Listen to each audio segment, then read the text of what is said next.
desintegrar los nutrientes. Es decir, los alimentos que consumimos todos los días. Formando parte de esos nutrientes, de esos alimentos, están las moléculas proteínas. Y las proteínas que están presentes en los alimentos tienen que experimentar una desintegración o una digestión. Porque las proteínas de los alimentos no pueden ingresar a la célula epitelial intestinal. Son los aminoácidos los que pueden ingresar a la célula epitelial intestinal.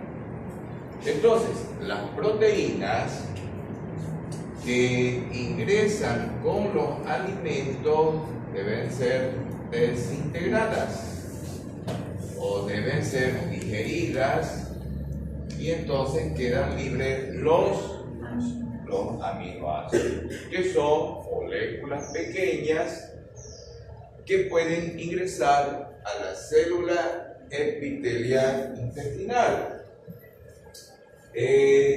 Esas moléculas orgánicas pequeñas que son los aminoácidos constituyen los bloques de construcción o los bloques para la síntesis de las proteínas que nosotros necesitamos. Esos aminoácidos que provienen de las proteínas de los alimentos los usamos para formar nuestra proteína mioglobina. Esos aminoácidos serán utilizados para formar nuestra proteína hemoglobina. O esos aminoácidos serán utilizados para usar nuestra proteína colágeno. ¿Ok? También nosotros, con las moléculas provenientes de los nutrientes, podemos obtener energía.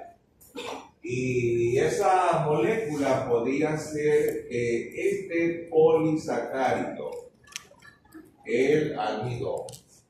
El almidón, como las proteínas, son macromoléculas, y como macromoléculas ellas no pueden ingresar a las células, en este caso a las células epiteliales intestinales, y entonces tienen que pasar por un proceso de desintegración o ser digeridas. Y entonces, ¿quién las desintegra? ¿Quién las digiere? Son las enzimas digestivas. Y entonces van a quedar carbohidratos más pequeños, ¿verdad? Que pueden ser los disacáridos, que pueden ser las destrinas, ¿ok? Si quedan libres los disacáridos, sobre ellas van a actuar las disacaridasas. Y entonces, en definitiva, vamos a disponer de carbohidratos más pequeños como la molécula de la glucosa, y esa puede ingresar a la célula epitelial intestinal, y las moléculas de glucosa también representan bloques de construcción. Quiere decir que a partir de estas moléculas de carbohidratos pequeñas como son la glucosa, nosotros podemos formar nuestras propias macromoléculas, que en este caso serían los polisacáridos, como el glucógeno. Podríamos formar el glucógeno en el hígado, podríamos formar el glucógeno en el músculo, ¿ok? Y también obtener energía a partir de la glucosa. Ya vimos que si la glucosa es utilizada en la glucólisis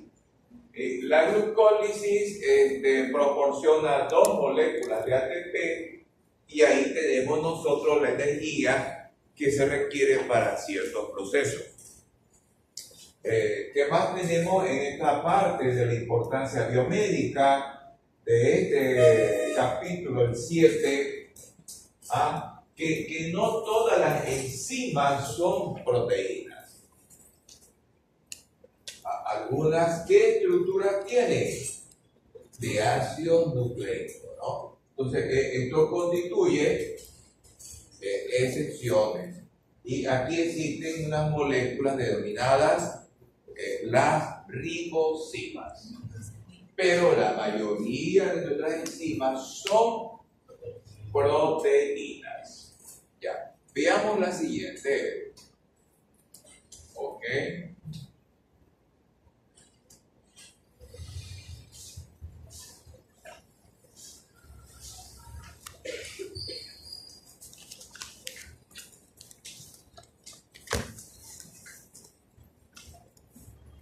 Entonces, en relación a las enzimas, tenemos alteraciones genéticas y como resultado de las alteraciones genéticas, nosotros vamos a tener enzimas defectuosas. Por ejemplo, en el síndrome de Ehlers-Danlos, ahí mencionamos dos enzimas defectuosas. Una era la lisil hidroxilasa y la otra era la procolágeno nitrógeno proteinasa, ¿verdad? Enzimas defectuosas dan lugar a enfermedades.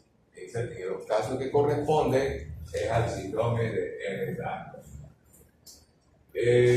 Si tenemos déficits nutricionales, ellos van a influir sobre la actividad de las enzimas. Por ejemplo, si tenemos déficit de ácido ascórbico, no funcionaría lisil hidroxilasa ni prolilo hidroxilasa, ¿verdad? Ok. Si se lesiona un tejido, por ejemplo, si se lesiona el miocardio, eso provoca que nosotros vamos a detectar ciertas enzimas en la sangre, ¿no? Que están relacionadas con el miocardio. Si se lesiona el hígado por una hepatitis, eso determina mayor presencia de enzimas hepáticas en la sangre, ¿verdad? Y de las toxinas, no me acuerdo, ¿cuál mencionaste de las toxinas, Evelyn? No, o sea, las toxinas no, de las bacterias, o sea, el vidrio, ahí. Ah, ya, del cólera, y esto influye sobre la adenilato ciclasa. Sí. Que tiene que ver con la formación del AMP cíclico y por lo tanto se pierde el sodio y se pierde el agua, ¿no? Ok. Y con respecto al virus, así que no me acuerdo, chicos, ¿qué tiene que ver el virus con las enzimas? Evelyn. Decía que, o sea, que el déficit de esta actividad catalítica daba como que mayor probabilidad de que la persona sea infectada por virus. Bueno, ya, vamos viendo otra. Ok.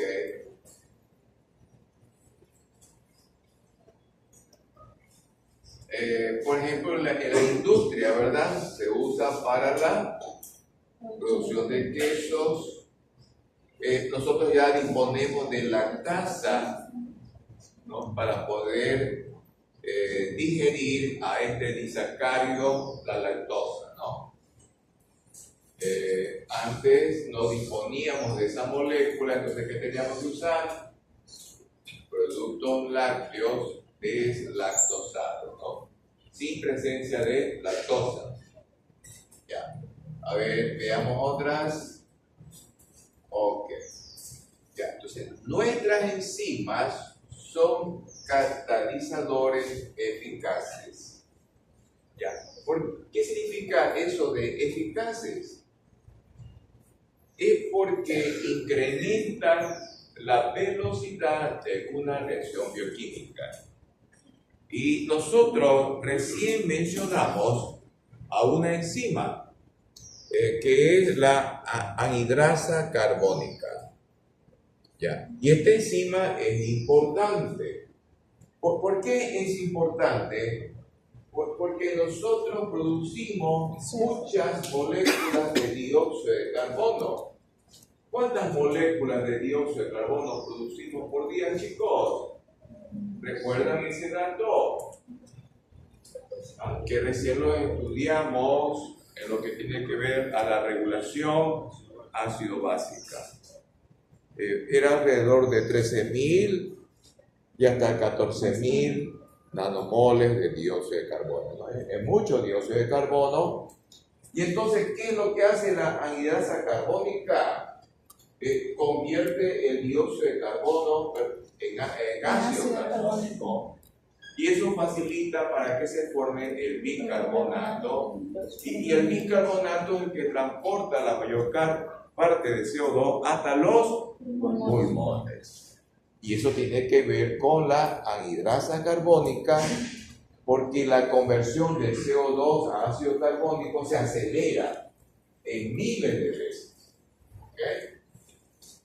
A ver, ¿qué más tenemos nosotros? Que las enzimas son muy específicos, ¿verdad? Solo actúan sobre determinadas moléculas. Por ejemplo, la milasa solo actúa sobre el almidón. O sea, eso indica su especificidad, ¿verdad? La glucosinasa que mencionó, creo, Evelyn, que actúa sobre la glucosa, o la exocinasa, que actúa solo sobre la glucosa. ¿Ok? Ya. Otra característica de las enzimas es que durante el proceso de la reacción bioquímica estas moléculas no se consumen. Y si experimentan algún cambio o una alteración, ese cambio o esa alteración es transitoria. De ninguna manera es permanente. ¿Ok? Ya. Y entonces las enzimas son moléculas importantes para nosotros. Son necesarias para nosotros, ¿verdad? Porque sin la anhidrasa carbónica tendríamos problemas con la producción de CO2, ¿verdad? ¿Qué va a pasar con tanto CO2? Se nos altera el equilibrio ácido-básico, ¿verdad? Ok, ya, vamos con otra diapositiva. Ok, las enzimas son catalizadores estereoespecíficos. ¿Qué significa esto? Que las enzimas que tenemos nosotros con respecto a los carbohidratos solo pueden actuar sobre la D-glucosa, ¿verdad? Pero sabemos que también existen las L-glucosas, ¿verdad? Que nuestras enzimas podrían actuar sobre los L-aminoácidos, pero nuestras enzimas no podrían actuar sobre los D-aminoácidos. ¿Ok? Ya. ¿Eso de qué está hablando? De la estereoespecificidad, porque tiene que ver con la orientación espacial de determinados grupos químicos que presentan nuestras moléculas. En este caso, los carbohidratos como el monosacárido glucosa y los aminoácidos. Ya, veamos otra. Ok. Ya estuvimos hablando nosotros de los carbonos quirales. ¿Se acuerdan lo que eran los carbonos quirales? Sí. Bueno, y la aquiralidad, ¿verdad? Quiralidad, carbono asimétrico, quiralidad, un carbono simétrico, ¿ok? Ya, veamos la siguiente. Ya. Bueno, y en un principio, los bioquímicos no tenían problemas, ¿verdad? De irle asignando nombres a las enzimas que iban descubriendo, ¿verdad? Por ejemplo, se les ocurrió poner lipasa a las enzimas que actúan sobre los lípidos, ¿verdad? Amilosa, la que actuaba sobre el almidón, ¿verdad? Proteasas como la pecinitricina, las que actuaban sobre las proteínas. Pero el problema fue que fueron descubriendo más enzimas. Y entonces ahí, ¿qué se les ocurrió? Añadirle el sufijo asa. Entonces, toda enzima que cataliza oxidación, reducción, la llamaron deshidrogenasa, las que actúan sobre las proteínas proteasas, y ya vimos lo que hacían las isomerasas. ¿Okay? Entonces, la característica era el sufijo asa. Ya. Vamos a la siguiente. Ok. Bueno, y como seguían apareciendo tantas enzimas, entonces los químicos se pusieron de acuerdo. Vamos a reconocer solo 6 grupos de enzimas. Ya. Entonces, en el primer grupo tenemos a las oxidorreductasas. En el segundo grupo, las transferasas. En el tercer grupo, las. En el cuarto grupo, las. En el quinto grupo. Y en el sexto grupo. Ya. Y una de las diapositivas que presentó Evelyn, ustedes pueden ver que está.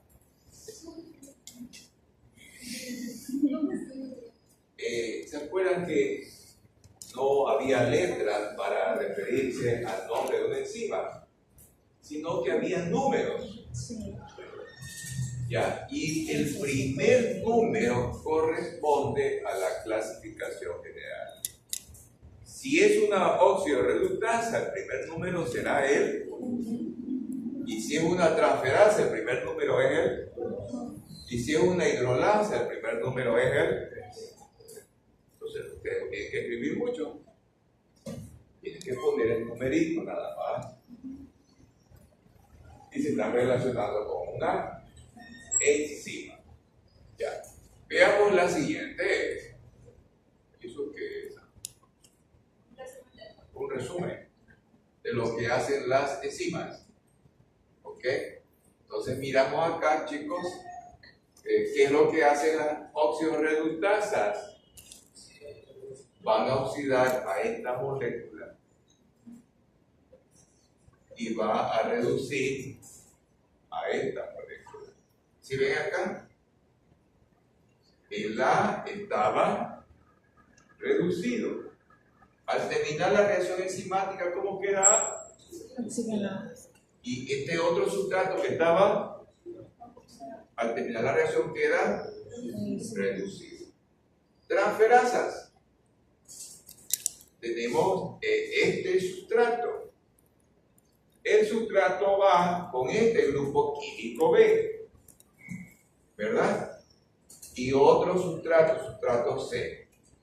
¿Qué es lo que hace la enzima? Transferir el grupo químico B que lo tenía ¿a quién se lo transfiere? A la otra molécula. Por eso se llaman transferasas. Las hidrolasas. Y entonces aquí yo tengo esta molécula AB y podría ser la lactosa, podría ser lactosa. ¿Y la lactosa? Un disacárido. Entonces yo uso el agua y la enzima que me provoca. Aquí yo tengo un sustrato, ¿verdad? ¿Qué es lo que hace la hidrolasa? Hidroliza el enlace que tiene la lactosa, que es un enlace glucosídico. Y entonces a la A le vamos a llamar glucosa y a B le llamamos galactosa, ¿verdad? Eso es lo que hace la hidrolasa, catalizar la hidrólisis. En este caso, de un enlace químico.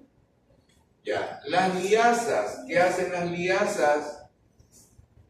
Con estos sustratos se forma el producto AB, ¿no? Se une. Ya. ¿Qué tenemos acá? Isomerasas. Este está más facilito, ¿verdad? ¿Se acuerdan de la molécula 1.3 bifosfoglicerato? Y podemos decir que este es el fosfato en el carbono 1, ¿verdad? Para cambiarlo a 2.3 bifosfoglicerato. ¿Quién catalizaba eso? La bifosfoglicerato mutasa, ¿verdad? El fosfato lo cambia de lugar. Eso se llama rearreglo intramolecular. Y después tenemos las ligasas. Las ligasas necesitan de la participación del ATP. Y aquí tienen la energía, estos son los sustratos y se forma esta molécula, pero con la hidrólisis de los nucleótidos, ¿verdad? X, ¿qué quiere decir? ATP, ATP, ¿verdad? Se ha hidrolizado, por eso que acá tenemos solamente dos fosfatos. Ya, veamos la siguiente.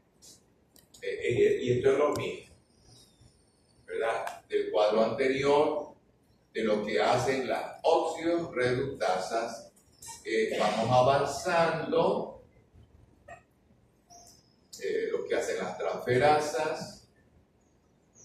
¿Y esto qué son? Hidrolasas. ¿Ya? Y en el último trabajo del laboratorio, todos hicieron el trabajo del laboratorio. Medimos la urea en el suelo. ¿Se acuerdan que había un tubo de ensayo que era una mezcla de R1 con R2? ¿Recuerdan? Sí. En R1 estaba la molécula ureasa. Entonces, ¿qué hace la ureasa? Es actuar sobre el suero y el suero tiene moléculas de urea. La ureasa, ¿qué tipo de enzima es?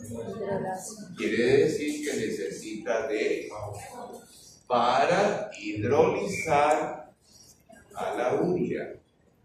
¿Y qué es lo que queda libre? Los grupos nitrogenados que tiene la urea y moléculas de dióxido de carbono, ¿verdad? Esa fue una de las reacciones que hicimos en los tubos de ensayo para medir la urea. Ya. Veamos otra. Y estas son las liasas, ¿verdad? Y aquí, ¿qué liasa ha puesto? ¿Cómo se llama esta? ¿Es la fumarasa? Sí, fumarasa. ¿Dónde está la fumarasa? Ahí. La verdad que yo no veo la fumarasa. Ah, ya, pero si yo digo fumarato, eso no es el nombre de una enzima. ¿Cómo se denomina la enzima? Con el sufijo asa. Entonces, ¿qué cosa es el fumarato? Es el sustrato de la fumarasa que lo convierte en malato. ¿Ok? Esta es una de las reacciones del ciclo del ácido cítrico. Ya, veamos otra. Ok, isomerasa. Ok, esta ya la vimos, chicos. De metilmalonilcoenzima A hasta succinilcoenzima A. ¿Qué necesito yo? Metilmalonilcoenzima A mutasa. ¿Qué quiere decir eso, chicos? Mutasa. Que es una isomerasa, ¿verdad? Quiere decir que va a provocar un rearreglo intramolecular en metilmalonilcoenzima A para formar succinilcoenzima A. Esto lo mencionamos alguna vez, chicos. ¿Sí o no? Sí. A ver, rapidito, busquen el capítulo de la gluconeogénesis.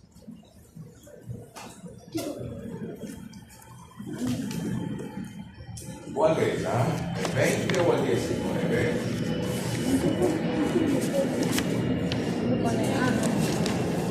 El 19. A ver, ya, el 19. Eso, ahí está. ¿Qué página está ya? 187, miren chicos. Comienza con el propionato, ¿se acuerdan? Propionato, ¿en qué se convierte? Propionil, encima A, ¿en qué se convierte? ¿En cuál isómero? ¿Qué isómero es este? De metil. ¿En qué se convierte el de metil? L-metil. O sea que llegamos acá, ¿no? Este es el L-metil. Y L-metil, ¿cómo se llama la enzima que se llama? Okay. ¿Qué vitamina necesita? Ahí dice la B2. ¿Y forma qué moléculas? Y la succinilcoenzima A ingresará al ciclo del ácido cítrico. ¿Ok? Ya, vamos viendo la siguiente. Las ligasas. Y aquí que tenemos carboxilasas y sintetasas. Ok, vamos a la siguiente. Ok, miren chicos, esta es la primera reacción de la glucólisis. Y en la primera reacción de la glucólisis participa, dependiendo del tejido, exocinasa. Nosotros tenemos exocinasa en el músculo. Tenemos exocinasa en las neuronas y entonces esto nos permite que cuando la glucosa ingresa a la célula muscular o la glucosa ingresa a la neurona, la exocinasa ¿en qué lo convierte? En glucosa 6-fosfato. Y yo tengo aquí opciones, ¿verdad? Que en vez de usar la palabra exocinasa, puedo usar acá este término. ATP, porque aquí participa el ATP. De-exosa, porque la glucosa que puedo utilizar es tipo D nada más. 6-fosfotransferasa. ¿Por qué 6? Porque el carbono 6 es el que se va a incorporar al grupo fosfato. Ok, y tengo otra alternativa. Yo no quiero usar la palabra exocinasa, no quiero usar esta terminología que es más sencilla porque me dice qué es lo que está pasando. ¿Y qué opción tengo? Los números. ¿Por qué está el número 2? Porque pertenece al segundo grupo de la clasificación general de las enzimas. Y el segundo grupo son las transferasas. ¿Y por qué es el 7 dijiste? Porque participan los fosfatos. ¿Y el 1? El alcohol, este que está aquí, chicos. El alcohol. ¿Y el otro 1? Ese no lo sabemos. ¿Ok? Ya. Podría ser la molécula de carbohidrato, no la exosa, ¿no? ¿Ok? Ya, vamos viendo la siguiente. Ok.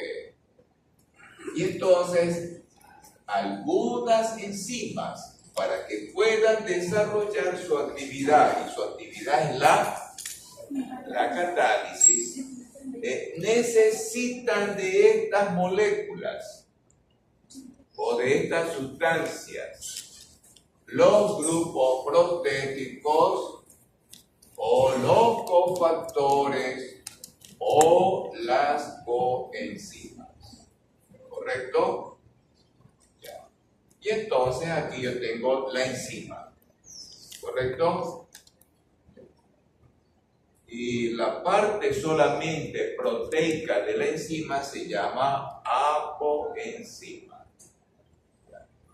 Pero esta enzima requiere de una coenzima para que el sitio catalítico adopte una conformación especial y que favorezca el ingreso de la molécula sustrato.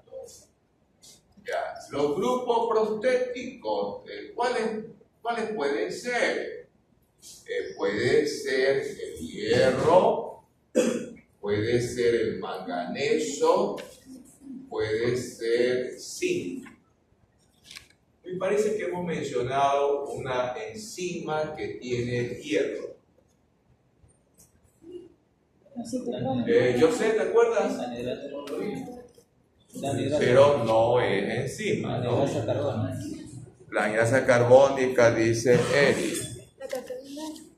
Alison, habla duro.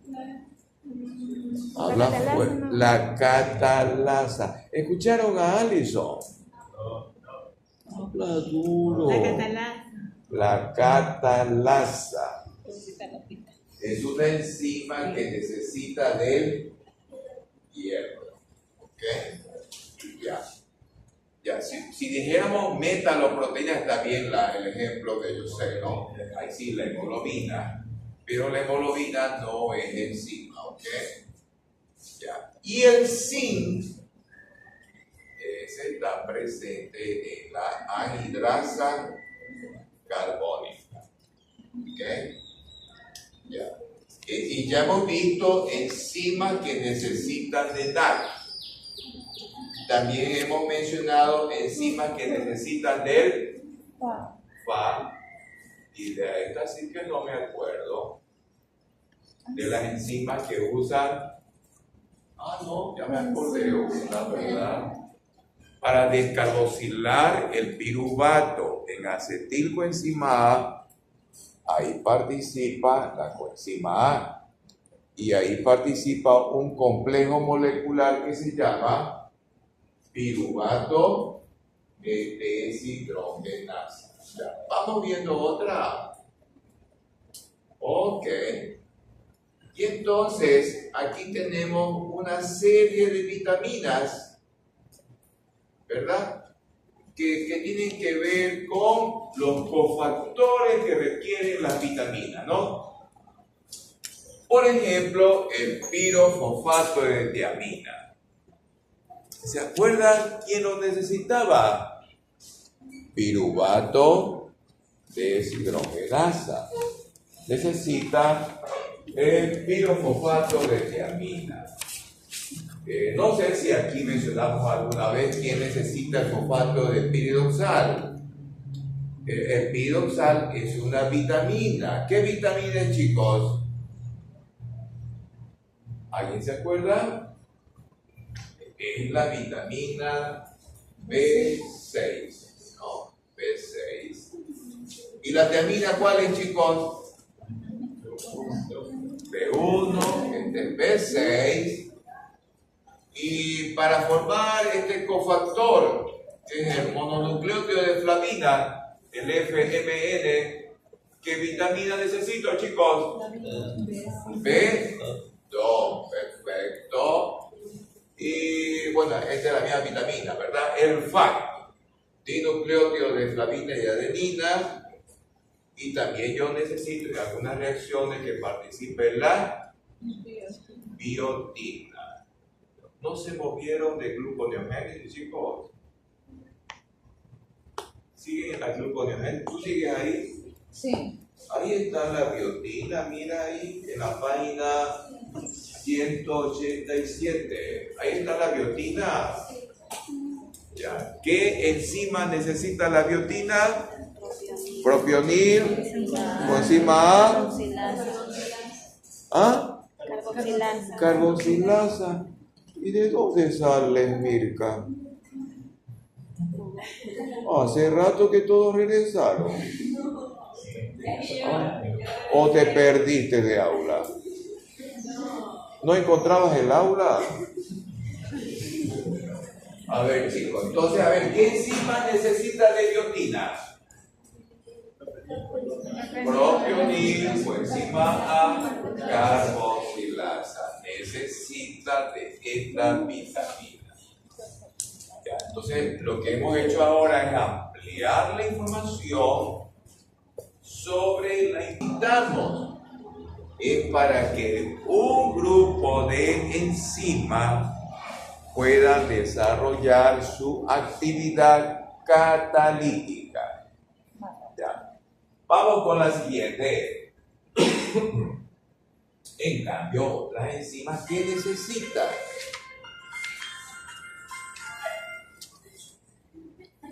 ¿Quién es eso?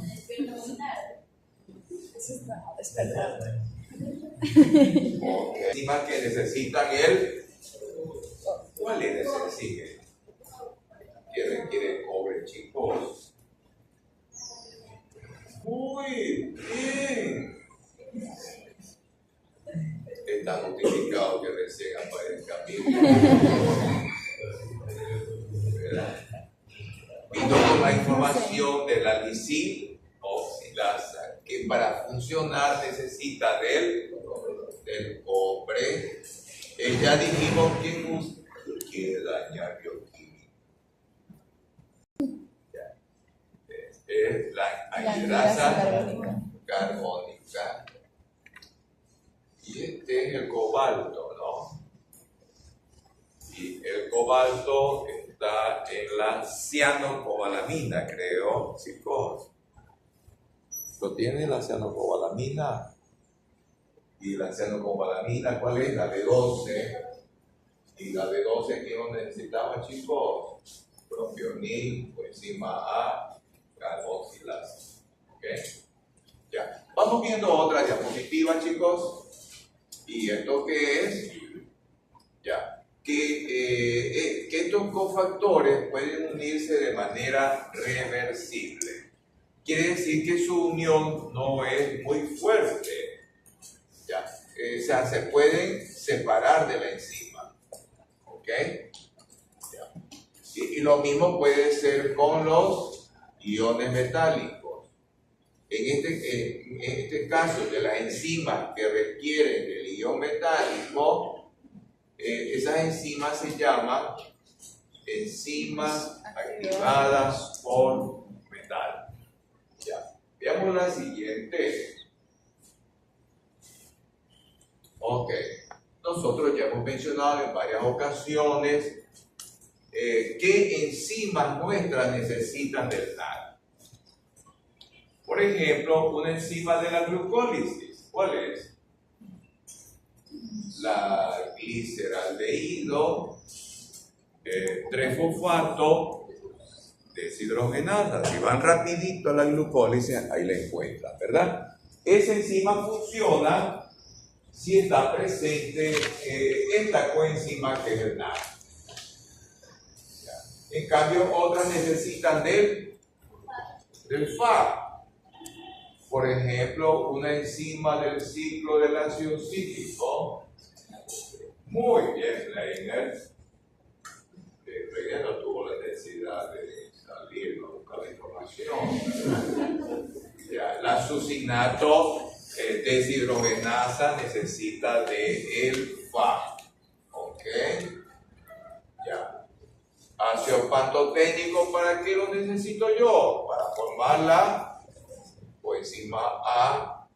La tiamina, dijimos que participa en la descarboxilación del piruvato, y aquí Evelyn pone otra alternativa que es la descarboxilación de los alfa-cetoácidos. ¿Ok? Ya. A ver, veamos acá el ácido fólico, la cobamida. Muy bien. Vamos a la siguiente. Ok. Ya. Las coenzimas pueden funcionar como transbordadores para transportar, ¿verdad?, sustancias, ¿verdad? Podría ser el transbordador de qué cosa? De los hidrógenos. Entonces, ¿por qué se llaman así transbordadores? porque se encargan de llevar los hidrógenos ¿hasta dónde? Hasta la cadena respiratoria. Y igual también ocurre con el NAD. ¿Qué va a transbordar el NAD? Hidrógeno. ¿Hasta dónde? Hasta la cadena respiratoria. Ok, vamos con otra. Vamos a revisar un poquito más de información.